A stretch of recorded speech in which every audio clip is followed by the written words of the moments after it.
Yun ang ating pinaka-verse na dapat natin makita sa umaga ito.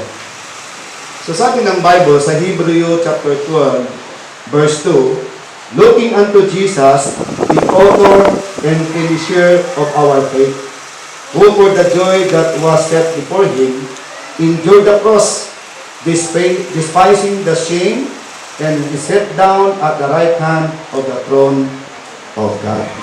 So tayo po ay manalangin. So prepare natin ang ating heart. Father God, thank you so much sa wonderful privilege na binigay po sa amin this morning. Salamat Panginoon sa isang taon din na binigay po sa ating buhay. On Friday, salamat Lord na meron akong 16 days and 16,060 days na binigay niyo po sa akin ng araw ng aming dalawa. Salamat po sa kabutihan mo sa buhay ko at Lord Panginoon sa church nito. Salamat sa mga members, sa mga manpataya, na nagmahal sa gawain mo at Lord din kapatilan sa akin.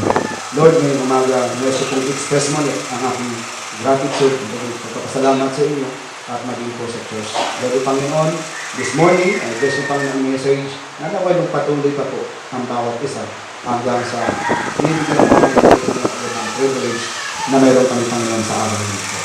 Lord, igapos itong kaaway, mag-focus po kami sa mensahe upang hindi ito mawaglit, hindi ito maalis sa aming mga puso at isipan ang bawat talata na mabuksan. Lord, please give me mercy and grace this morning. Empower me to kami ng Spirit. At ito po ang mamuna sa aming bayan pa rin, maging patuloy ang pinanalangin ang paggaling sa aming pong bayan sa mga panahon ng crisis at ng pandemya. Lord, naniniwala kami sa iyo pong kapanalan. Naway magpakita din po kami ng aming bilang mananampalataya, lalo po sa panahon ngayon na may panalangin po ang bawat isa. Thank you so much. Ito po'y panalangin ko na may pananampalataya sa pangalan ni Jesus. Amen. Patay na.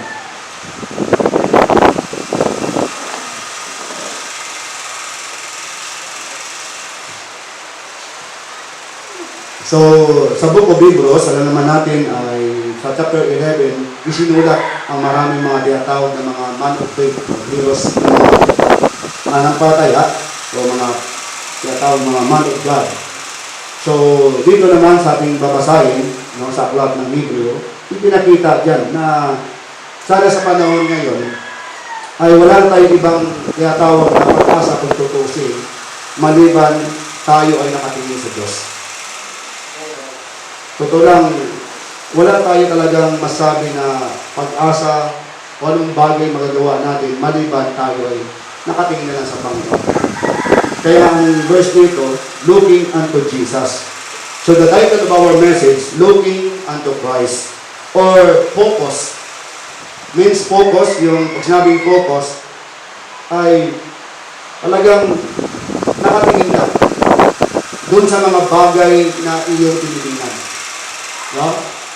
Kaya we know this morning, sa mga nangyari dito sa ating paligid, alam naman natin, lahat tayo nangangamba, lahat tayo ay nasabi natin kung bakit nangyari ang mga bagay dito. Kaya sabi ko kanina, wala tayong dapat sisihin. Ang malaga, mag-focus tayo sa Diyos pa rin. Kaya ito sa magandang privilege na nagkapagtipon-tipon pa rin tayo. Kaya baka one day, kung talagang i-implement sa araw at tayo ay hindi na makapagtipon, so balik sa normal ulit. Pupunta ulit ako sa bahay-bahay ninyo. Pero ganun pa man, habang nandito pa. So, tingnan natin ang mga bagay na kung saan tayo ay tumingin sa Panginoon. So, in our introduction, sabi nga, every work, you need to be focused. Maging daw sa ating mga ginagawa, ay lalo dapat tayo, talagang mag-focus tayo. Talagang, nandun yung tinatawag na sa yung mga ginagawa ay talagang minamasdan mo palagi. For example, di ba, sa pagdadrive, kung ikaw nagdadrive, kahit ano man yan, tricycle man yan, sasakyan, so nakapokus ka. Hindi ka pwede, isang pikit mo lang, pwede mangyari. Isang pikit mo sa kabila, pwede mangyari agad. Di ba? Kaya while you're driving, isa yan sa maganda na expression na nakapokus ka. Hindi mo pa naisip yung tinatawag na destination, alam mo na, nandun na yung focus mo pag nagdadrive ka. Ibig sabihin, kahit ka sa buhangin, pupunta ka ng palengke, nakapokus ka na doon, isip mo hanggang palengke. That's why kailangan mag-focus. Maging sa tinatawag ng mga goals natin, yung ating mga goals sa buhay, yun yung focus. Maging sa ating mga tinatawag na pag-aaral.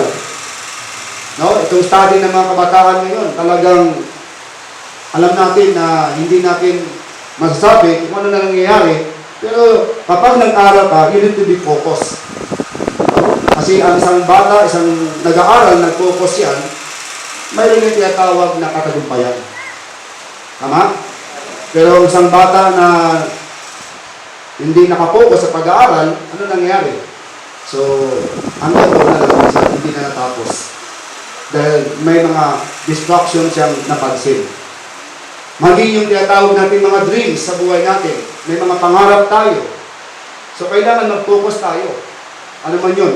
Sa family man, bilang magulang, mayroon kang tinatawag pangarap sa iyong mga anak, mag-focus ka. Para doon sa iyong pamilya. Mag-focus ka sa mga bagay.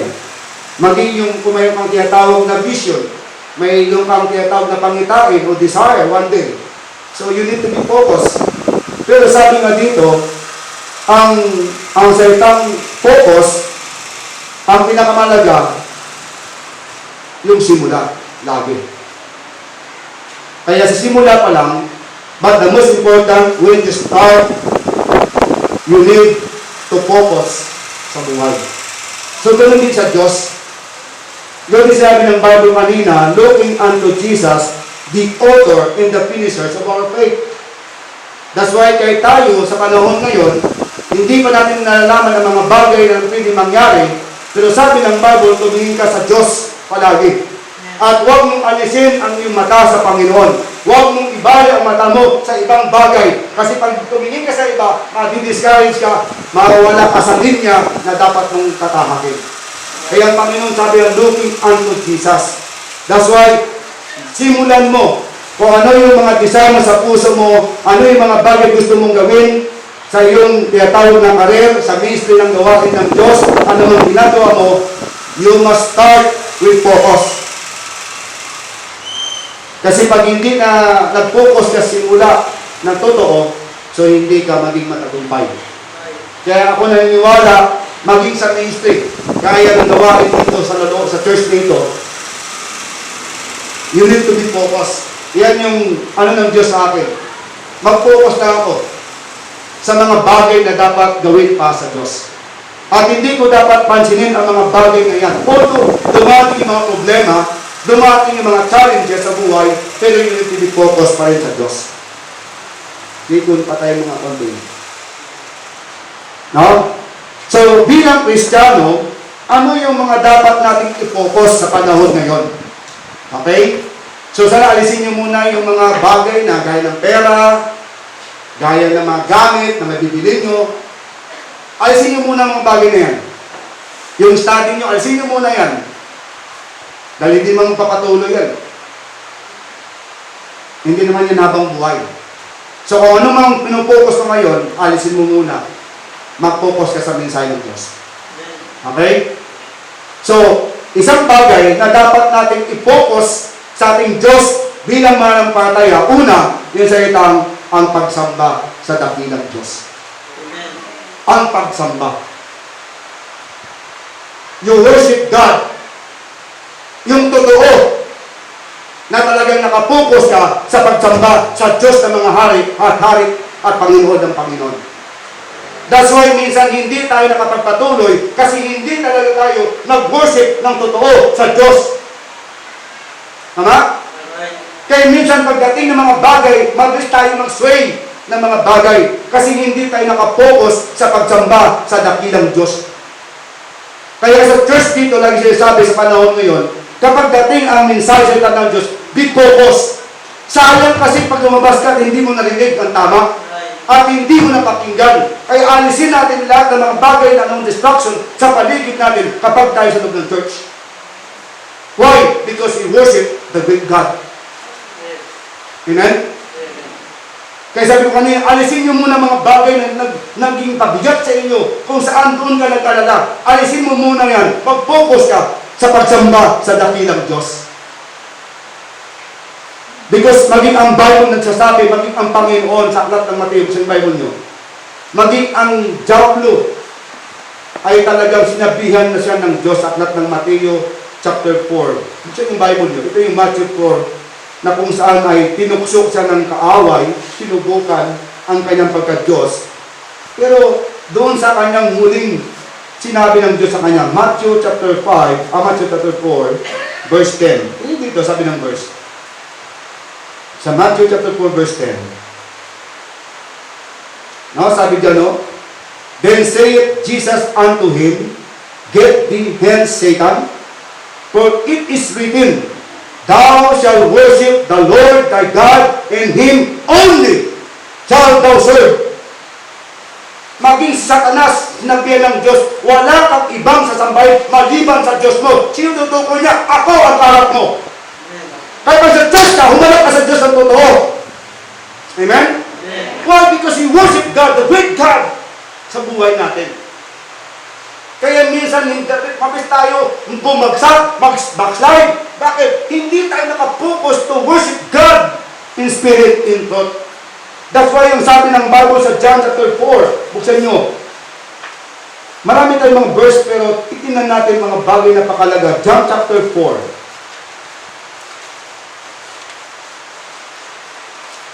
Sabi ng Bible sa John chapter 4, verse 24, alam na alam yung verse na ito. Pero nakakalungkot lang minsan, hindi natin nagagampanan. Sabi sa verse 24, God is a spirit, and they that worship Him must worship in spirit, in truth. Amen? Kung meron ka mang sasambahin, hindi yung tao na totoo. Hindi ang kayamanan mo ang sasambahin mo. Hindi ang mga bagay, kundi ang Diyos na Espiritu. Sabi ng Bible, God is a spirit, and they that worship Him must worship Him in spirit, in truth. Amen. Just focus to worship God. Amen? Amen. Kaya ang church nito, hindi ito playing ground. Hindi ito social gathering sa church, sa loob ng church. Ito ay worship place ng Diyos. Kaya mag-focus tayo sa Panginoon natin. Amen? Amen. Napakalaga ang presensya ng Diyos sa buhay natin. Dapat pinangalagaan mo yan sa buhay natin. Kaya kahit ano mang mangyari, mayroon mga virus mangyari ngayon, at least naka-focus sa Panginoon. Itong mga bagay na nangyari, part na lang ito ng challenge sa buhay ng isang tao. Hindi ka mag-worry. Amen? Hindi ka mag-alala. Dahil mayroon kang Diyos na tinitingnan na God is a greater your problem. Nunuhan niyo ba? Pero pag nag-focus tayo sa Panginoon, sambahin natin ang kanyang dakilang pagka-Diyos. Maging sa huli ng mga aklat ng Revelation, buksin Bible sa Book of Revelation, chapter 5, verse 14. Sabi ng Book of Revelation, chapter 5, verse 14. And the poor beast said, Amen. And the poor of 20 elders fell down and worshipped Him that liveth forever and ever. Take note. Sabi dyan, ang apat na nilalang ang nagsabi, Amen. At ang apat na 20 matatanda ay nagpatirapa at sumamba sa Kanya at nabubuhay magpakailanman at kailanman. Pinapakita dyan itong tinatawag ng mga elders sa panahon ng mga prophets nito, lahat ng mga nag-fell down kay God. He worshiped in spirit, in truth. Tayo, kaya minsan, malaking isang questionable at ikaw ay hindi ka nagtotoo ng worship, baka hindi ka maligtas. Dahil ang totoong ligtas, kinikilala ang Diyos ng mga halit-mari. At pag sumamba yan, totoo yan ang kanyang pagsamba. May takot sa Diyos yan. Amen? Pero kung wala ang takot, wala lang sa isipan mong salita ng Diyos, tanong mo baka hindi ka ulit ligtas. Kasi ang lahat ng bagay ay kinikilala ang pagsamba sa dakilang Diyos. Yun yung una. So paano natin may pakita ang pagsamba sa dakilang Diyos? Sabi nga ang word na worship mean obsess. Ano yung isang obsess? Para bang isang bagay, alimbawa na lang, yung trabaho mo, Talagang ibibigay mo lahat yan kasi obsessed ka dyan. Walang nakakapigil sa iyo kasi na-obsessed ka sa trabaho, sa gamit na meron ka, sa mga tilan mayroon ka. Di ba? Halimbawa, cellphone. Obsessed tayo lahat dyan. Tama? Pag nawala cellphone mo, inalak mo. Tama? Pag naiwan mo, babalikan mo. Ang tawag dyan, obsessed. Hindi mo ayaan na mawala sa iyo sa tabi mo. Tama? Pero yung Bible mo, pag nawala, okay lang. Hindi ka obsessed sa ng Diyos. Ano niyo ba ako? Kasi nga obsessed tayo minsan sa mga bagay dito sa mundo. Kasi hindi tayo nakapokus sa pagsamba sa Diyos na totoo. Makikita tayo natin relationship. Obsessed tayo sa ating mga mahal sa buhay minsan. Mas higit natin minahal, nag-focus tayo doon sa ating mga loved ones. Pero nakalimutan natin ang pinakamagandang sambahay natin, yung Diyos natin. Obsessed tayo sa ating mga boyfriend and girlfriend nyo. Mayaman nyo ng mga kabataan. Obsessed sila sa kanilang girlfriend. Obsessed sila sa kanilang boyfriend. Mas gustuhin nila. Kaya pag obsessed ka, talagang nababaliw ka sa bagay. Kahit anong sabi, susunuran ka. Tama? Yan ang ibig sabihin ng obsessed. Obsession. Amen? So tingnan natin saan tayo dapat tayo sumamba. Saan dapat tayo na-obsess? Una, ang pagsambag na bilang Diyos. Medyo expand natin to for the sake of time. Amen? Una, sa church, mismo, pag-usapan sa church, yung singing, yung pagkanta mo kanina, ang tanong, ikaw ba talaga umaawit sa Diyos ng totoo? Umaawit ka ba dyan? Because sabi ng Bible sa book of hymnals, saan yung hymnals na book? Ephesians. Alam nyo, hymnals na agad. Ephesians chapter 5. Check nyo. Alam nyo, ito mga bagay nito, huwag nyo nang bali-baliwalain. Dahil ang totoong nagsasamba sa dakilang Diyos, maging ang pag-awit. Ephesians chapter 5, verse 19. Ano itong verse na ito? Nabasa na natin ito eh. Sabi niya, speaking to yourself, and songs, and hymns, and spiritual songs, singing and making melody in your heart to the Lord. That's why kapag umawit pala tayo, kailangan natin ipakita sa Diyos na totoo habang inaawit mo ng mga hymnals and spiritual song, inaawit mo ito sa Diyos. Kaya pag umawit ka, tutuhanin mo na. Amen? Pero alam naman natin, kung babalikan mo ang buhay ng diligtas, umaawit ka ng mga awit na makamundo. Gustong-gusto ng tao yan. Pero dapat ang totoong pag-worship, maging sa pag-awit mo, nandun yung puso mo. Panginoon, salamat, maka-awit ka ng mga awit mula sa hymnals, sa hymns, and spiritual song. That's why ito'y worship kay God. Kaya minsan nababantyagan tayo mga baptist, mga boring. Kasi ang awit natin, di ba lang, basahin yung mga awit, napakaganda. Kasi mo na, napakaganda. All hail the power of Jesus' name, let angels prostrate fall. Bring forth the royal diadem and crown Him Lord. Pag kumanta tayo, minsan wala sa puso natin. All hail. Para bang wala mo ng kausap ang Diyos. Amen? Buti pa, hindi man sana, no? Doon sa Bible Longan, kahit papaano, kumakanta na sila. Mga bago ito. Kahit yung gitara hindi ayos. Pag kumanta sila, glory to His name. Sabi ko, tayo matagal na tayo dito sa church. Yung mga kanta natin, ulit-ulitin lang natin minsan. Pero pag nakikita ko pa minsan kayo, hindi kayo umaawit. Kung ano-ano pang ginagawa niyo. Siya ang ipapakita, sinuworship ng Panginoon. Ha? By the way, hindi ito galit. Ito yung rebuke ng Diyos. Dahil tunay siya nga dapat sambahin. Hindi sa tao gaya mo, gaya ko. Hindi ka umarap sa Pangulo lang. Hari yan ng mga hari. Ang nagdalang sa iyo at sa akin. Ang nagligtas sa iyo sa impyerno. Tama? Ang nagbigay sa iyo ng pagkain. Ang nagbigay sa iyo ng buhay. Ang nagbigay sa iyo ng bahay. Ang nagbigay lahat sa iyo. Binigay ng Diyos yan. Kapag umarap sa Panginoon, parang tao lang tingin mo. Nakakahiya tayo. Kaya sa pag-awit mo na sa Panginoon, ibigay mo ang blessing sa Diyos. Amen? Amen.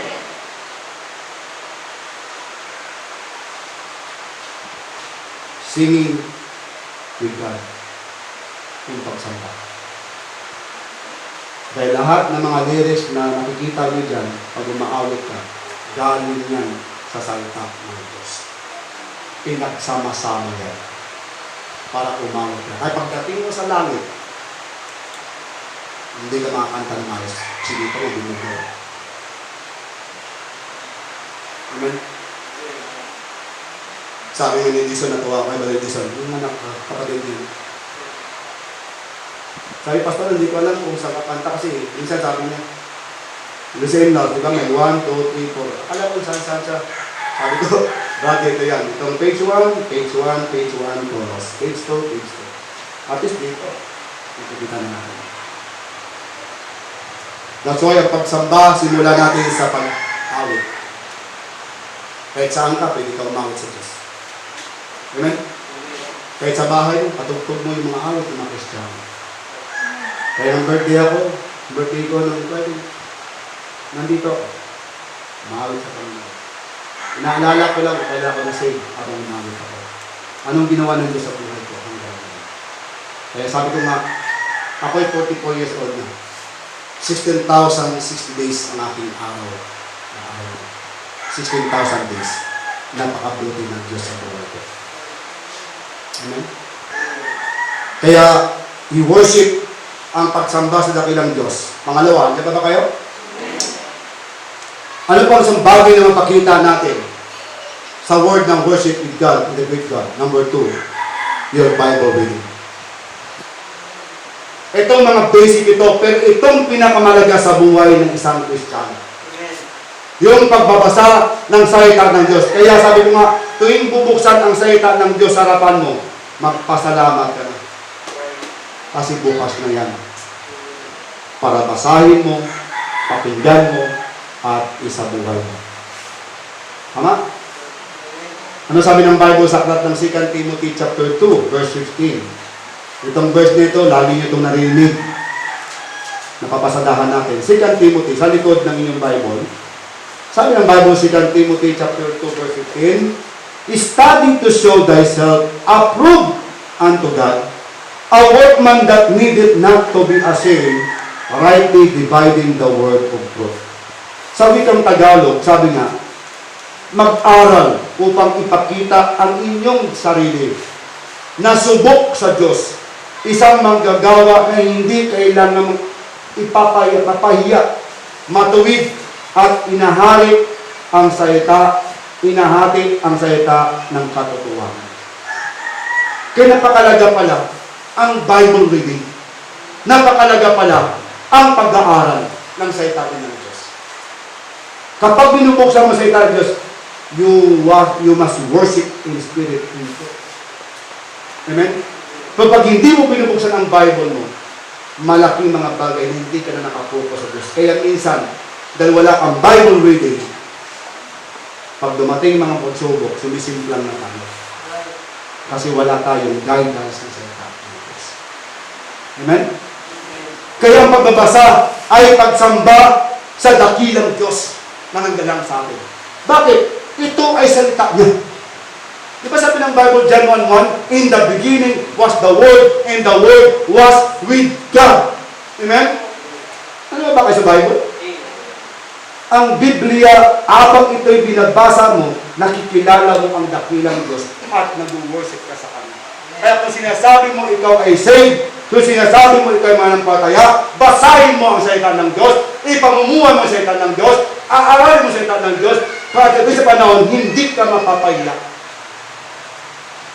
Amen? At makikita mo ang blessing. Pangatlo, prayer. Sabi ng Bible sa James chapter 5, Anong klaseng panalangin mayroon ka sa pag-worship sa Panginoon? Buksan yung Bible sa James chapter 5. Hindi ba kayo? Imay-imay natin. James chapter 5. Sabi sa Bible sa verse 16, confess your fault one to another and pray one for another that ye may be healed. The perpetual fervent prayer of righteous men availeth much. Ang panalangin ay isa sa pinakadakilang worship mo sa harapan ng Diyos. At ang panalangin, hindi lang bastang panalangin, kundi mainit na panalangin. Dahil ang totoo na nalangin, pinapakinggan ng Diyos. At kaya minsan ang problema, yung panalangin natin, nanalangin ka nga, hindi naman mainit. Kaya hindi naging worship ang iyong prayer sa Diyos. Amen? Kung binanggit dyan, confess your fault bago ka mag-pray. Kung may kasalanan ka sa iyong panalangin, dapat sabihin mo kay God. At sabi ng verse kanina din, confess your fault one another and pray one another that ye may be healed. Pagalingin ng Diyos. Amen? So ang prayer, isa sa pinakamagandang pagsamba sa Diyos. Kaya kung dati ka ng church, kapag may prayer time tayo, mag-pray ka ng totoo. Huwag kang dilat-dilat dyan. Amen? Pasensya ng word, huwag kang basto sa harapan ng Diyos. Amen? Kahit saan ka pupunta pa, nag-pray ka, mag-pray ka ng totoo. Kahit ako inimitahan ako sa mga meeting, kahit iba nag-pray ako sa aking sarili. Kahit imbitahan ako sa school, may nag-pray na teacher, ako, yumuyo ko ako at nalangin, Panginoon, i-bless mo ang pag-uusapan nito. Why? Kasi kinikilala mo ang Diyos na kausap mo. Amen? Lalo sa ng church, pag nag-pray ka, mag-pray tayo. I-bow your head, close your eyes. Alam natin yan, bata pa lang natin, narinig natin yan. Kaya ang problema minsan, akala natin ang Diyos na pinatawagan natin. Akala natin tao lang na pwede mong gayahin. Isang araw makikita natin yan. I-judge tayo ng Diyos dyan. Kaya when you pray, you must be worship in spirit and in truth. Amen? Samba. Sa pagsamba sa dakilang Diyos, makita dapat natin, mag-obsess tayo. You're giving your treasure. Lahat tayo dito, sasabihin ko sa inyo, sabihin mo sa hindi, you're not honest.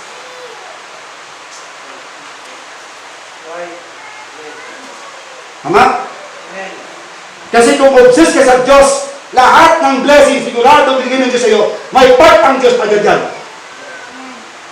Pero minsan hindi natin nakikita yung mga treasure na dinaan ng Diyos sa iyo. Dapat mo rin makita, yan isang pag-worship mo sa Diyos. Kung binabalik mo sa Diyos ang sa Kanya, ay sa Kanya. Kapag hindi mo binabalik, you cannot worship in spirit and truth for your giving. Kaya isang araw napakahirap minsan tingin ang mga bagay sa Diyos. Kasi nakita ng Diyos, hindi ka good steward. Kaya when you give, magbigay ka ng kagalang sa Diyos. Kasi worship yan sa Diyos, sa Panginoon. Pagpapakita na siya ang may-ari lahat. Amen? Hindi ko yung inobligan na magbigay dyan. Gawin nyo yan sa Panginoon dahil yan ang protection ng buhay nyo. Yan ang blessing ng mga anak nyo. Yan ang blessing ng business mo. Yan ang blessing ng pag-aaral mo. Pag inuna mo Diyos sa mga bagay na yan. Because you worship God in spirit and truth.